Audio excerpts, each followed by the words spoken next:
Radio Magica presenta La Domenica delle Scope. Maria Elena Porzio racconta un episodio della storia di Gorizia e Nova Gorizia accaduto nel 1950.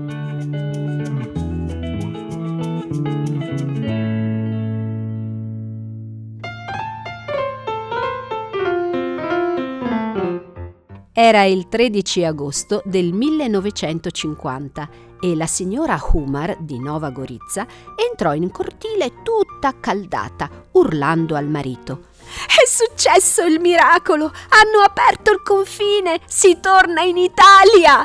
Dobbiamo andare anche noi! Mettiti le scarpe e una camicia pulita e i soldi! Ricordati di prenderli tutti!»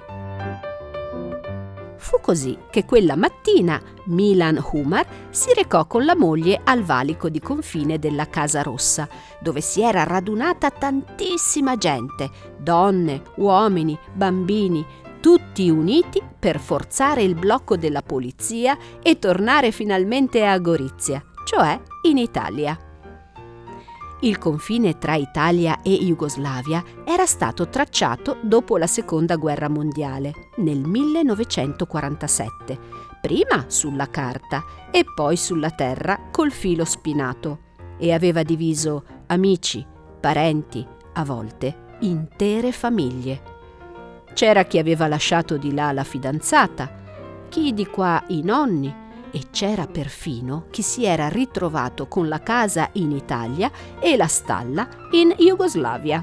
Al valico Milan vide una folla immensa e pacifica. Ognuno aveva un buon motivo per entrare. «Mia madre vive a Gorizia, voglio rivederla.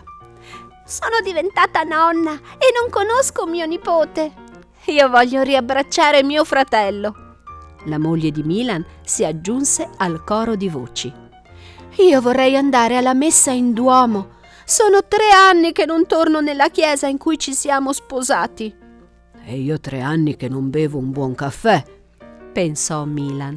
Lentamente la folla avanzava, finché il confine venne forzato e i soldati lasciarono passare tutti. Impossibile fermare quel fiume di gente. L'emozione di riabbracciare amici e parenti dopo 3 lunghi anni era troppa.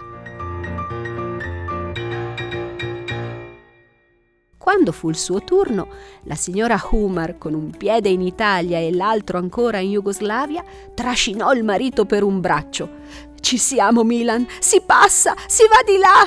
Tutti si diressero verso il centro di Gorizia e in men che non si dica la città si ritrovò piena zeppa di persone che volevano incontrare parenti e amici, ma anche approfittare dell'occasione per fare acquisti, perché Nova Gorizia era una città in costruzione e i negozi erano ancora pochi. I commercianti italiani aprirono le saracinesche, anche se era domenica, pronti a fare buoni affari. Qualcuno pagava con denaro, altri offrivano carne, uova e burro in cambio di prodotti che in Jugoslavia non si trovavano. Davanti a una drogheria che esponeva scope di saggina c'era una fila di donne. «Ne compro una! Io anche! Io ne pago 2!» In men che non si dica, tutte le scope andarono a ruba. «Ecco il Duomo! Finalmente!» disse la signora Humar. «Andiamo! Sento il coro cantare!» Milan vide un'osteria dall'altro lato della strada. Il profumo del caffè arrivava prepotente al suo naso. «Che ne dici se prima ci prendiamo?» «Oh no, è già tardi», disse la moglie. «Ci berremo un buon caffè alla fine della messa e andremo anche a fare spese in via Rastello. Ho bisogno di una scopa, del detersivo e di un po' di riso». «Compriamo anche del caffè da macinare?» chiese Milan. «Ma certo, amor mio, se ci bastano i soldi compreremo anche quello». «È proprio una domenica speciale», pensò Milan annuendo. «La gente può fare quel che vuole». Le ore passarono veloci e a fine giornata i coniugi Humar ripresero la strada che portava al confine. Nei pressi della Casa Rossa si misero in coda, questa volta per rientrare in Jugoslavia. Davanti a loro c'era una fila di donne di ogni età e bellezza. Tutte tenevano in mano le loro nuove scope di saggina. Erano così fiere che parevano regine. Erano così tante che non si potevano contare.